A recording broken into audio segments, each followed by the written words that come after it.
Hi, everyone. Welcome to our nursery training. And today is August 23rd, 2026, just in case we do this in the future. This is a video recording and a live, for those of you that are here, training. And we will be basically going through this Eastminster Church Nursery Ministry Handbook is going to basically guide the majority of what it is that we're going to talk about. But first of all, I wanted to, and not just me, but Tracy and Taylor and the kids of Eastminster, some of them who are too young to talk, want to thank you for just being willing and able to be part of this ministry to this age group, right?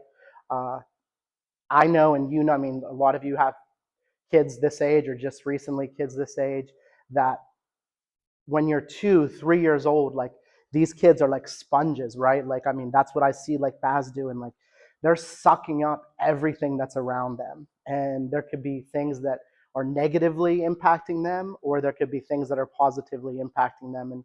And in church, like we want them to be sucking up the things of Jesus.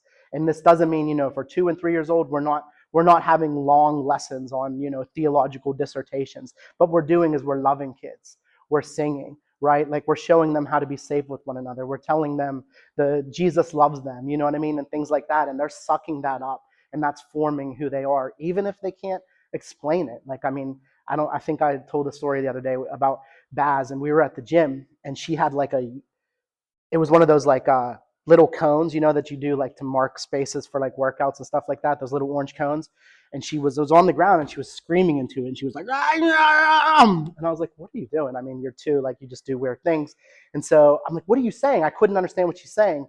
And she kept saying this word over and over again. And so I tried to pick up the cone and like say what she said. And I was like, elephants, I think it was, because it sounded to me like elephants. And she's like, Dad, no, that's not what you do. That's not it. It's not elephant. And I'm like, well, what are you saying? And so she like kept saying it in the cone until I realized what she was saying was Hosanna. She was saying, Dad, you scream Hosanna, like Hosanna. And that's because on, Palm Sundays, we walk down the aisle with like people and we scream Hosanna. Like she doesn't necessarily know what Hosanna, am I even saying Hosanna, whatever. Like she doesn't know maybe what that means at this moment. I forget what it means, something about praising God. But it's inside of her. Like this is what you do. You scream Hosanna. This thing makes noise. You say Hosanna. Like that's, I think, a little bit of what like nursery ministry is like. We're teaching kids, they see that cone, you do something with that, you praise God with that. Like that's what we're doing. And so thank you for being willing to do that. So our goal of nursery ministry is to provide a loving and safe environment for toddlers and preschoolers in a nurturing, Christ-like way. So we want to provide a loving and safe environment for toddlers and preschoolers and some infants. We're not going to say infants can't come. In my experience, so all these terms are like Venn diagramming. You know what I mean? Like an infant doesn't become a toddler when they're 1.5 years. It's not like that. Like parents will self kind of define whether their kids are infants, toddlers, or preschoolers. But Taylor, do you kind of agree with me that an infant, like whatever that means, like a very little, nobody brings newborns to nurseries, but it's pretty rare to see an infant in the nursery. Would you agree with that? Yeah. And so in my experience in 10 years that I've been here and the years before that I've run nursery ministry, if a parent wants to bring an infant, which is like someone that is, basically can't walk yet or even is just learning how to crawl, they'll check with you like individually, like, is it okay for me to bring this this kid in? And so we could kind of talk with them. If that happens, send them to me, and I'll talk with that parent about, where their kid is developmentally and if being in the nursery is appropriate for that.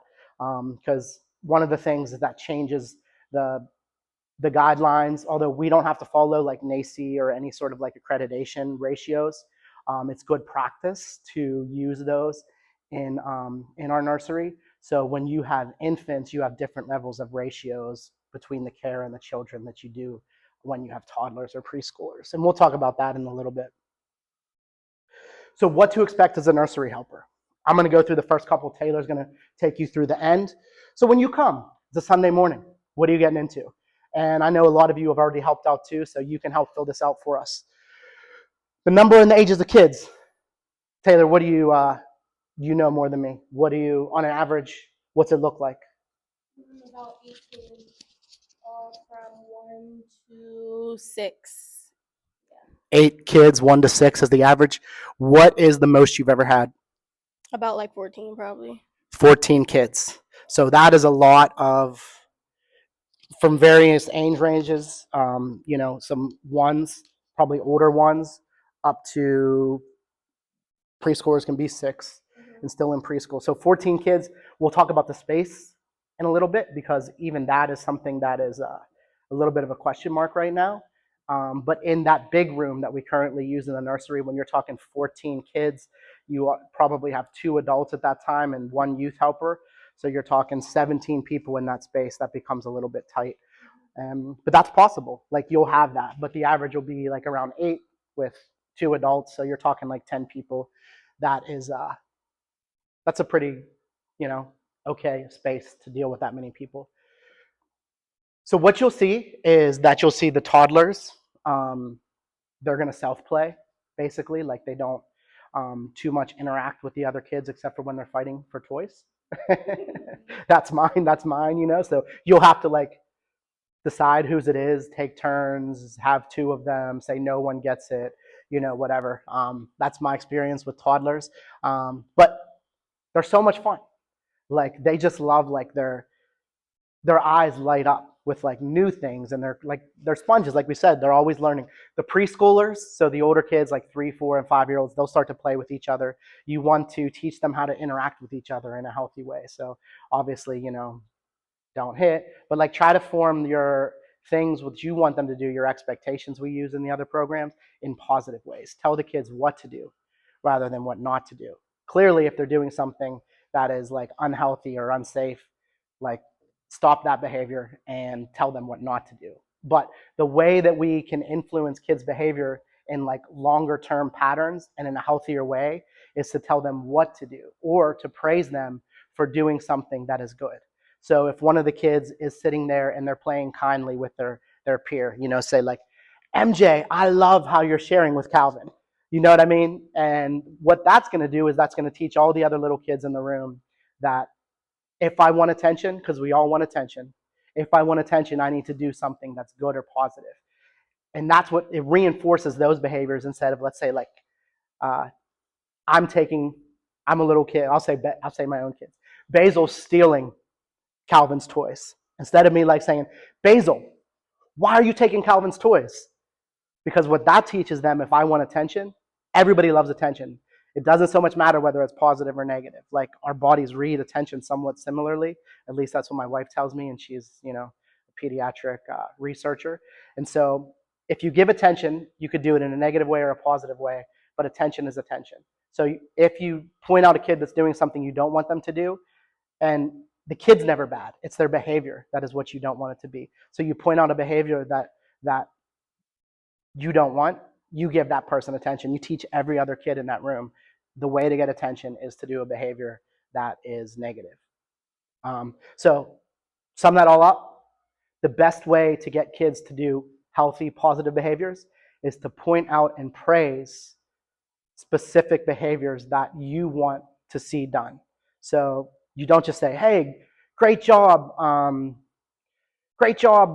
Cedric. You say, Cedric, I love how you're eating your snack without spilling.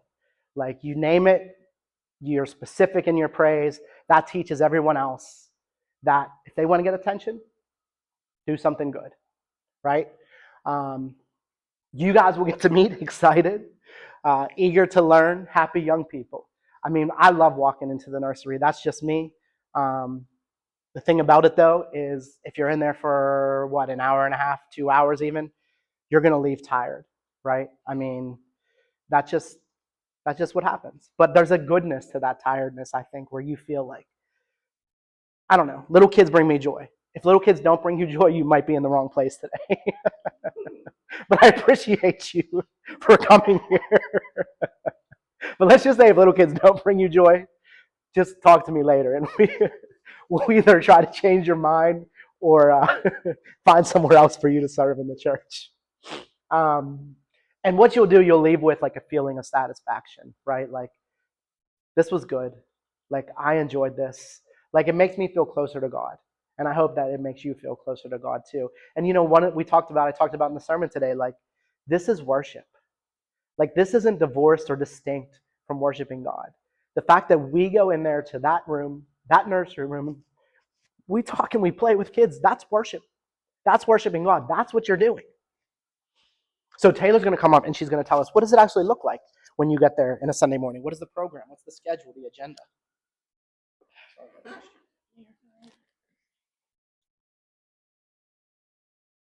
Hi guys, I'm Taylor. I'm the nursery coordinator. I help out on Sundays. And wait. You could do what you want, but I was Oh, okay. Well, when we first walk in, I greet everyone. I try to get everyone to sign in. If there's a clipboard on a table sitting outside of the nursery, if there's no paper on it, you can just go in the supply closet and get a piece of paper so everyone can sign in. We need a call sheet, a roll sheet with everyone's name on it to know how many kids we have. And there's also these sticker things that the parents can write on, put their name, number, and their child's age on it, and you rip it off, and there's a number that the parent takes, and then on the sticker, there's a number that matches up so you know who belongs to who. And then they usually arrive like around 10 o'clock when church starts. Some kids, they wait until after worship. They stay upstairs with their parents. And yeah, I just try to give everyone snacks. I try to have something for everyone. We have some friends that are gluten free, some friends that can't eat nuts. Just try to have something for everyone. And when it's time to leave, they have their little card with their number on it, and just make sure it matches up. I usually know everyone who, everyone's parents and stuff. There's actually, if you go further on, a specific slide for arrivals and departures. If you want to go that, Where's my slide with my name on it? go back to. No.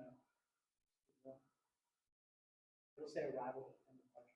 Yeah, but for you guys, it's good to arrive like 10 to 15 minutes beforehand so you can get the room set up, get snack out, get some different centers out. There's a closet down there. There's Play-Doh, coloring books, markers, anything. You guys can do a lesson if you want to. Like ChatGPT is very helpful. Like you can pick a story, turn to any page in the story Jesus book. The Jesus Storybook Bible. Type in ChatGPT activity to do with this story. You can find anything in the supply closet to help you with that, whatever you want to do. We'll go down and Oh, there's my slide. Bathroom breaks. You guys, usually I'll let the youth helper or the volunteer take that one child, or if it needs to be a group, we can all go together. But I let the youth helper or the volunteer take that one child to the bathroom, and I'll stay in the classroom. Yes. If the parent doesn't want you to change your diaper, the number on their sticker, you can just text them and let them know, like, oh, your child needs a diaper change. And yes, um, I mean, you can ask. Usually, some kids like they come with a diaper bag, but if they don't, like Elowen last week, I had changed her diaper, but I know that her parents work in the ministry, so I didn't want to bother, and I just changed her diaper. But I think they would recommend me to text them so she can get her diaper changed instead. Specifically up there, if you're not staff, if you're a volunteer, just don't do it. Don't. Yeah.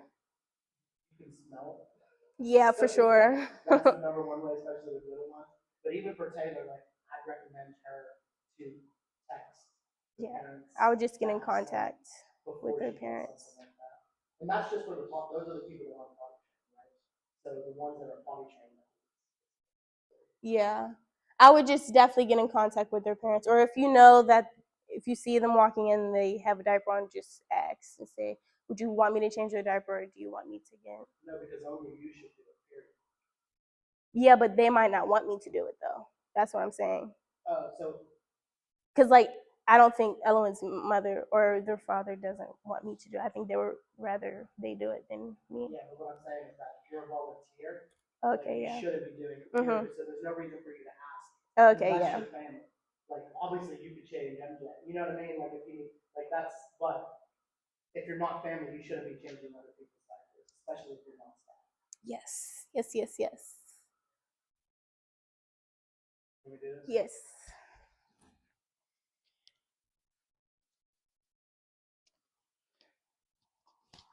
So this is in the this is in our nursery handbook. You could actually go and find the behavior issues page. I believe it's page 3.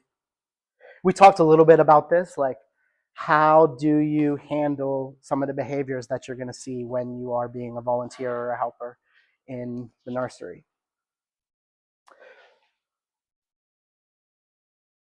So one of the things that I already said, like kids are never bad, right? Like we don't talk about kids. This is just a good general rule, period. You don't talk about kids as being bad or good. Like you talk about their behavior as being, something that needs improved, is negative, or something that's positive, something that's healthy. Because they're not their behaviors. Like kids are more than their behaviors, and so that's why we don't use that sort of language that reduces them to just what it is they're doing at that moment. But we do want to discipline, right? The handbook talks about how the word discipline comes from the word disciple. So for Jesus, when he teaches us to be a disciple, to be his followers, like he's disciplining us in how to do that. Discipline's not a negative word. So the same thing for kids. Like we want to disciple or discipline them to become the people that God would want them to be. So if you ever see like an inappropriate, I'm sorry, if you ever see a behavior that is hurting or unsafe, either a kid hurting or unsafe to themselves, or a kid that is hurting or unsafe to someone else. And this could mean physical, but this could also mean like a verbal type thing. Like if someone is attacking someone else in verbally, like just stop that immediately, right? Like they're kids, so like just you don't have to touch the kids. Just put your hand in between whatever's happening, and that's enough to separate the little kids. And so stop if you see something that's harming, like really harming someone. And I'll leave it up to you guys to define what that is because I trust you. But if, I have an example because yeah, like what's a behavior that you would have to stop? might not be Tell me what you're thinking. Tell me where you're unsure of. a kid going to another kid grabbing the toy and they're tugging on it and I'm not letting go. You could take that toy. Take Yeah. the toy and separate. Sure. I would separate. You said don't touch the toy. How would you handle that? I would probably just take the toy. And I mean, when I say don't touch the kid, like if you take the toy, you put your hand on their hand and take the toy, like that's. See, that's what okay. But I'm not grabbing the kid and pulling them away from the other kid. That's what I mean by don't touch, I think. Snatching up someone's kid. Let's not snatch. So for the record, let's not snatch up other people's kids. Yeah. Yeah. I'm sorry if I was too, Yeah, no, and I appreciate that clarification. Yeah, I got you. Yeah, so I mean, just in general, don't, touch the kids if you don't have to. But if there is a situation like that, that's fine to touch the kid while you're taking away the toy. Or, if some kid's like coming after another kid, like stop them. Just don't let them do that. Like, and they're 2, 3, 4 years old. So like this is something physically that we can do. Whereas like if it was me and Tracy, and it might be 17 or 18-year-olds, there would be a different way that we would have to handle that interaction. But what we're trying to do, if we're doing stuff well, is we're preventing these issues or these problems, these interactions before they actually get to that. And that's really hard to do, especially when there's, 12, 13, or 14 kids in there. and there's only 2 adults. Like, to watch everything that's happening at the same time is hard to do. But that is what we're trying, that's what we're shooting at, is to prevent these problems before they happen. So if you see, Basil and Cozy in there, and like, you could see oftentimes it doesn't just happen right away. Like, it builds. And so Basil has a toy, and Cozy's like, Basil, it's not your turn, share that with me. And then Basil turns around the other way, and then Cozy starts, Basil, that's mine, like, it's my turn. And Basil's like, no, it's not. I mean, like, at any time, like, girls, like, settle down. Or, like, even before that in the process, you could say, like, Cedric and Eloin, I love how you guys are sharing toys. And if you say that in a way that Cozy and Basil hear it, Basil's going to be like, here, Cozy. Because she wants you to say that to her, right? So that's why it's important for us to try to be aware of all the stuff that's kind of going on at the same time. I know it's impossible, but that's really what we're trying to do. And so we want to prevent these negative interactions before they get to that as much as we can. So we want to provide a safe and trouble-free environments. We want to set clear limits. We talked about, if you don't have to, you don't want to say no. Obviously, clearly, there are times you say no, definitely. But if you can praise positive behavior before you get to no, oftentimes you don't even have to get to the no. We redirect, like, when that's appropriate, redirect. So if, Cozy starts to try to take Basil's toy, like, can't, Cozy, give her the toy back, and you're allowed to touch the toy, you know what I mean? And touch Cozy and give the toy to Basil, right? That's fine. Offer a choice, it says. This is a great one. If you put the power, the control back in the kids' hands, they oftentimes will. So you offer them 2 good choices, right? Cozy's choices are, I get the toy or I don't get the toy. That's what she's thinking. If you say, Cozy, would you rather have, so she wants, Bazzy has a train. Cozy's choices in her mind are, I get Bazzy's train or I don't get Bazzy's train. If you say, Cozy, would you like this doll or this block? Now you've given her 2 choices. You put the control back in her hands, and that's what kids want too. They want to feel like, we all want to feel like we're in control, right? So you could do that. You offer a choice of 2 good things to a kid, and they're often more likely then to do a positive type behavior rather than her try to snatch, Basil's toy. And this last thing it says, which is just good, it's so funny because these are like, we say these are the ways that we should interact with kids, but these are also the ways we should interact with adults. And we'd probably be healthier as adults if we did more of these things as well. We should acknowledge the kids' feelings, And in today's world, everybody's kind of hypersensitive to feelings. So you can go like too far with this, especially I know some people are more old school than others, but it's good to be like, I see you're feeling, Cozy, I see you're feeling angry because Basil has that toy. Like, that allows her, first of all, to process what she's feeling, which is as a male who wasn't raised this way and is still learning and having trouble with processing his feelings, like, you're teaching them a very healthy way to exist. Cozy, I see you're feeling angry.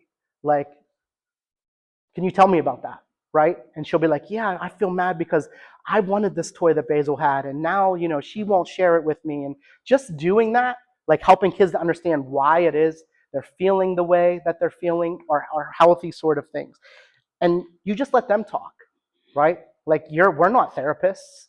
We don't have to diagnose them with anything, or just, it's healthy for a kid to express what it is they're feeling. And if you provide them opportunity, that's another way that we were worshiping God. You're teaching kids to know their emotions, to name their emotions and express their emotions, and that's going to make healthier children.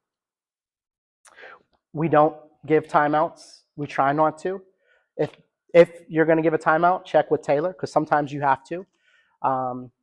Especially if there is like hitting involved or something like that. It's okay to give a timeout, but also those have to be age appropriate. So you don't give a 3-year-old a 10-minute timeout because that doesn't make sense to them. But you can say, hey, you need to go sit by yourself for a minute and figure out, when I give Bazzy timeouts, Cozy like never got timeouts. But when I give Bazzy timeouts, I tell her, I usually say, like, take a minute, and when I'm gonna come back to you in a minute, I'm gonna ask you what happened. Like, I want you to tell me what happened. And if she's not able to tell me what happened, then normally I'm like, okay, just sit there until you could tell me what happened. And almost universally, like, although there are more stubborn kids than her, I'm sure, she'll, after a couple minutes, be like, Dad, I want to tell you what happened, what I did. Then you can process that with her. Oh, you did that. Like, how were you feeling when you hit Cozy? Why did you hit Cozy? And let her tell you. And then you've taken what was a negative moment and you've turned it into something positive. You turned it into a teaching opportunity. So if you do give timeouts, make them teaching opportunities. We say that if somebody bites somebody, they're going to be removed from the nursery for a short period. So if you see somebody biting, that's a time when you could put your hands on a kid. In my training, so I used to work in juvenile justice, first say don't bite, right? But actually, I don't want to say this because I don't know the legality behind it.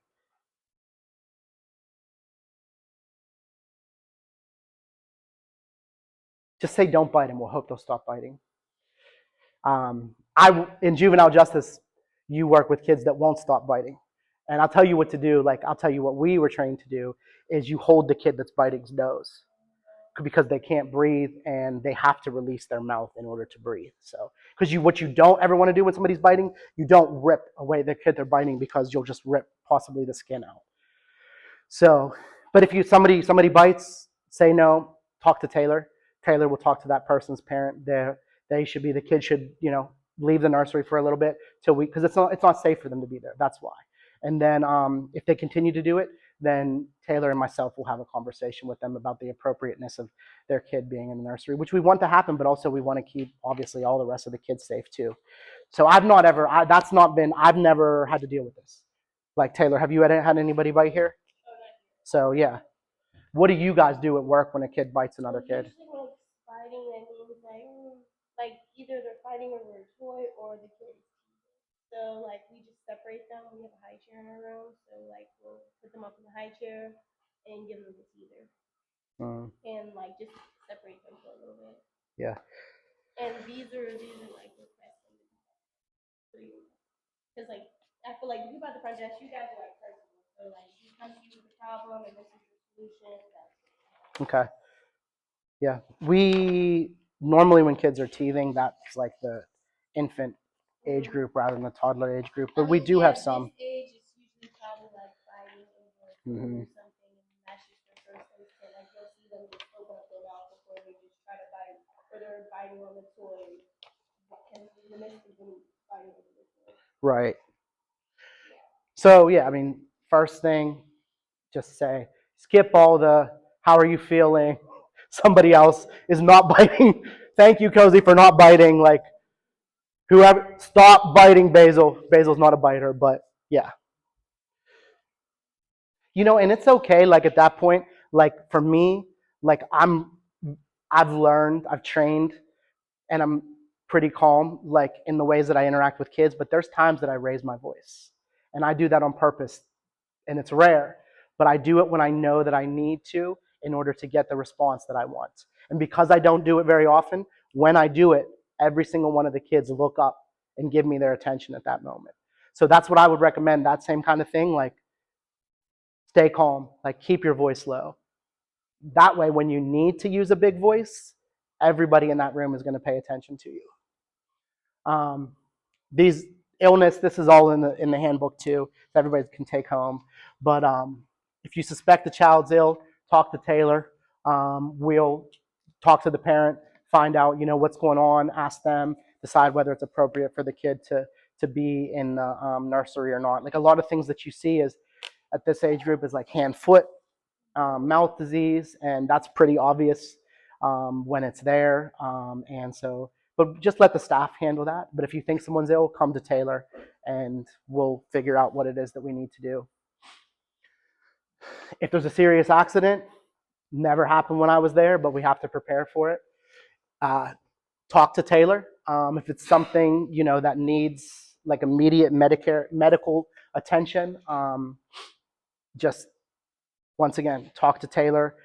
If it's something serious, she'll contact me immediately and contact and you'll call 911 if it's something that's and so it's not volunteers' jobs really to fix serious accidents and things like that. Never had a fire on a Sunday.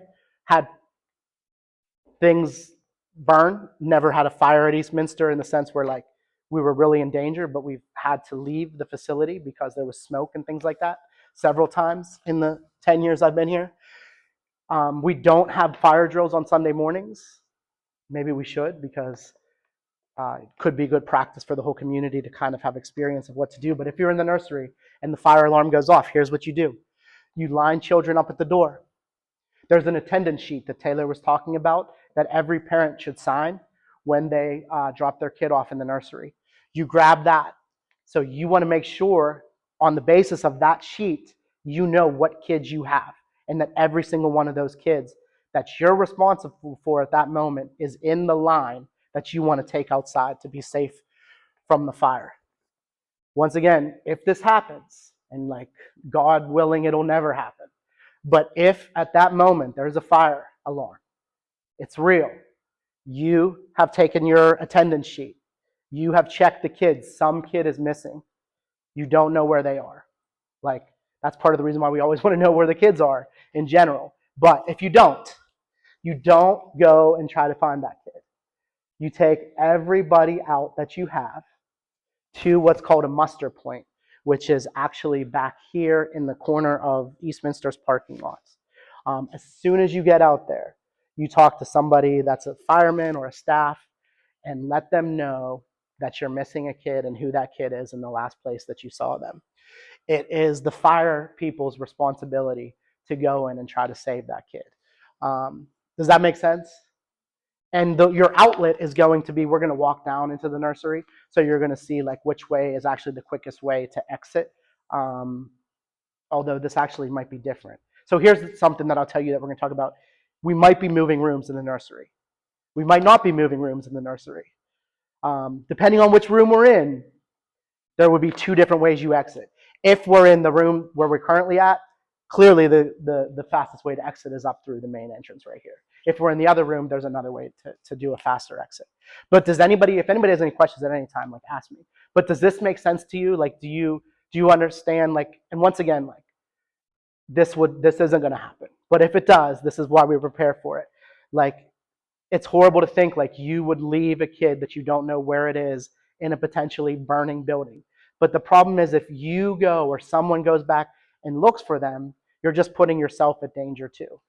And so the safest way, the way that actually most ensures the survival of the greatest number of people, is to leave, even if you don't know where that kid is. And that's once again why it's so important to always know where your kids are.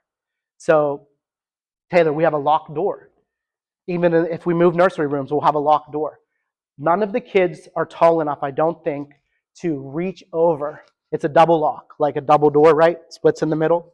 None of the kids are tall enough to reach over, and you have to unlock it from the outside, spin it from the outside in a way that unlocks the mechanism in the door.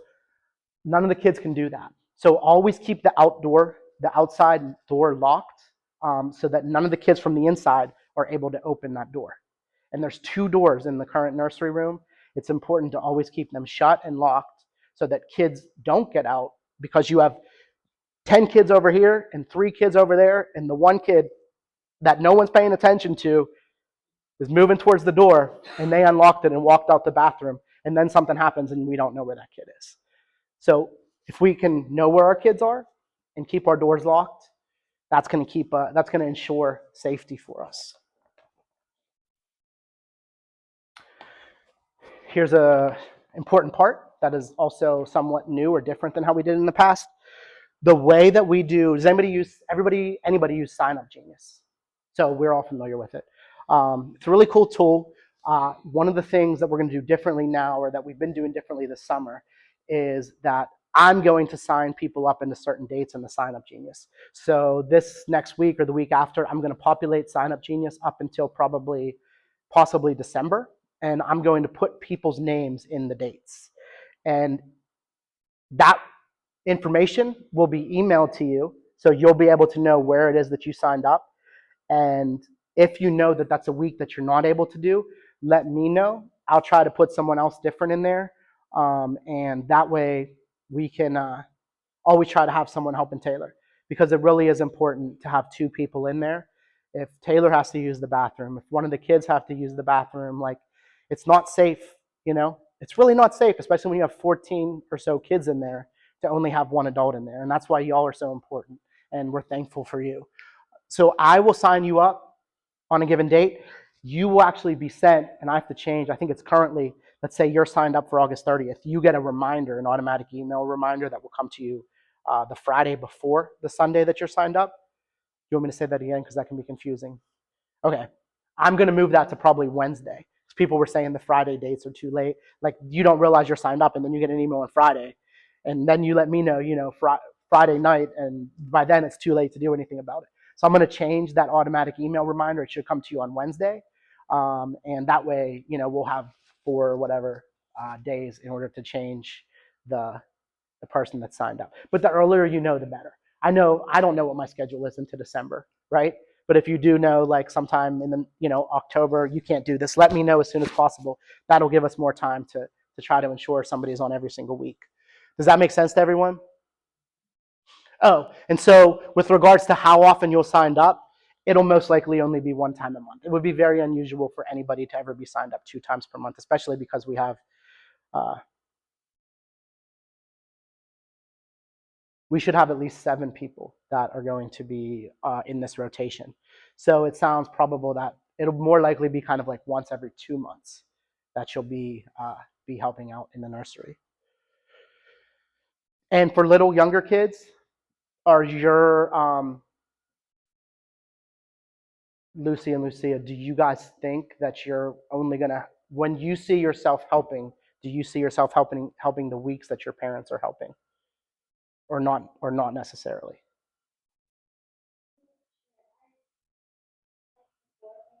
Okay.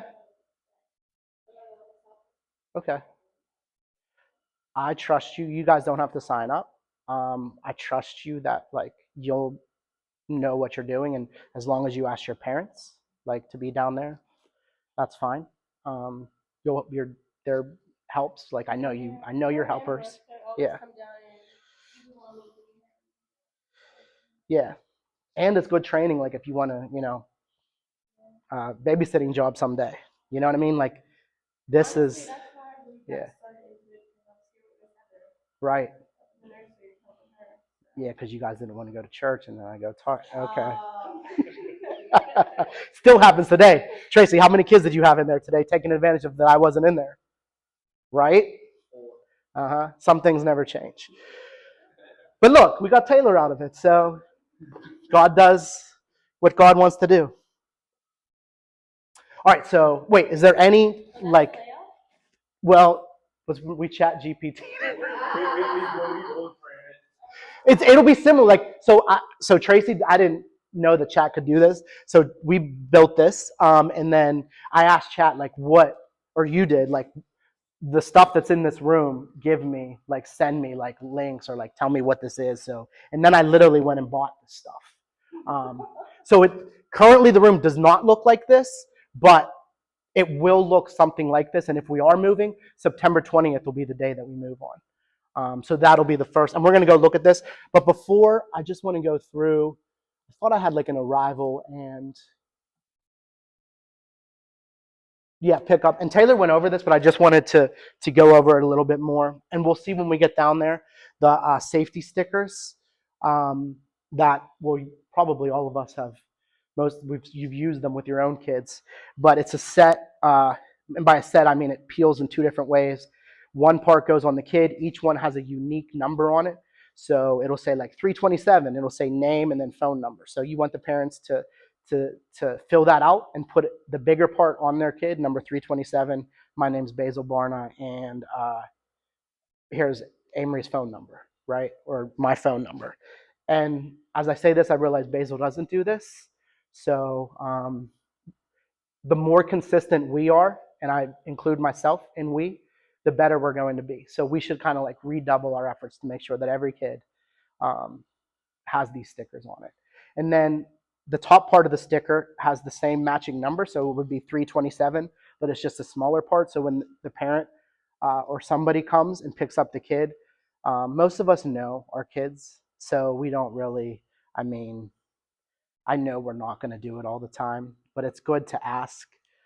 As like we should do it, like even when we know the people, to just double check that 327, 327, and then you will have times where like there's new people and you don't know them, and so make sure at that time like 100% like you're checking the numbers that they have matching numbers, because once again it won't happen, but we would never want uh, somebody to get taken by a person that shouldn't be taking them.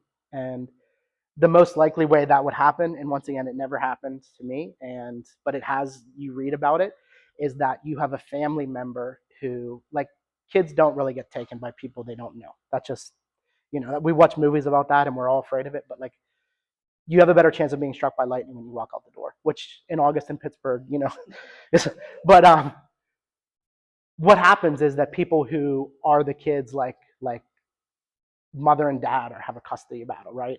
And so the mom drops the kid off and the dad comes and picks them up. Like that stuff every once in a while happens. Never seen it happen, but it's much more likely that that's kind of what occurs than somebody just coming and snatching up a kid that they don't know. First of all, the kid wouldn't allow that, right? So, but that's why it's important to match up those numbers, because sometimes you don't know what's going on with the family, right?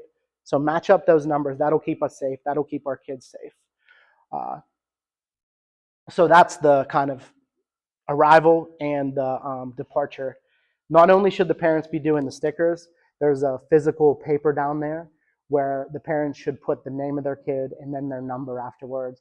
And that is the sheet that if there is a fire drill or some reason that you need to leave the room, that you're picking that up. The staff actually should be picking it up, but you could all be checking together to make sure that you have all the kids that are in that room. Does anybody have any questions, thoughts, concerns? What happens if the parent loses their part of it? I mean, if They don't know whose parent yeah, belongs you don't know, talk to Taylor. Talk to Taylor. She'll handle it. Yeah, it's like we're not going to not return the kid because, like, I know that you raised your kid and I see you every week, but no. Yeah, they're like free babysitting. Come back next week. Yes, ma'am. Well, relatedly, I guess. Like, how have you have parents like delay coming to get their kids? Like, you said Good. church is over, and I'm like, sorry. Well, you could talk to Paige individually. So I mean, it happens, right? Don't, as a volunteer, probably don't remind them. Don't say anything. I know it's annoying. It's people are doing stuff after church, and sometimes it's not even like I know. Like I get grabbed by 8 different people. You know what I mean? And so it's just like, the kids. Taylor's going to be there a little bit later anyway, so you could leave if you have to leave, as long as there's a staff person there. Let Taylor, if she has to say, and if you really need to talk to someone, talk to me first before, like, probably let me talk to them. It's never been that bad. Like one of the, It's usually just like one kid after. and what I do, yeah, when it becomes one person or 2 people, I actually just leave with them and go and find their parents and drop them back off. Like me and MJ, we go and find parties. It's fine. So the timing generally for like when worship is at 10, get there like 9:45. Mhm. And then how late does church go? So that's one of the difficulties for people that work in a church like Eastminster, is that you don't know. I mean, today it ended at like 11:45. There's times that it's only an hour and 15 minutes long. So that's something that and if you need to be at a place at a certain time, like just let Taylor know. We'll figure it out all together about. And it's better that you're here sometime than no time. So if you have to be gone, like that's life, right? We're thankful for the time that you can spend there.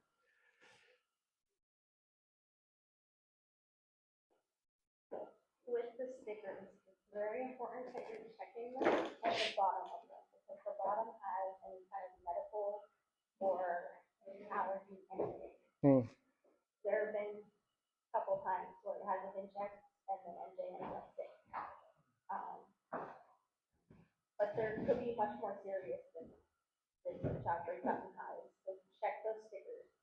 They're gonna be important. It'll like has an inhaler in his backpack. Mm, That's usually listed on the sticker. It just thanks, Paige. Yeah, that's helpful. Is there, just off the kind of like on a side note, is there food that we give in the nursery that MJ is allergic to? Which, just like goldfish. okay, But he's pretty good about knowing what it is. Yeah, he sure did. Fruit snacks. And I also picked up the made good cookies. I know that are gluten free. I was like, Okay. yeah, Yeah, I'll try that, to get like Nutri-Grain bars or anything like that because I know they keep them in like nut facility type things. So I just try to get the same things for them to eat. yeah, same thing. I try to,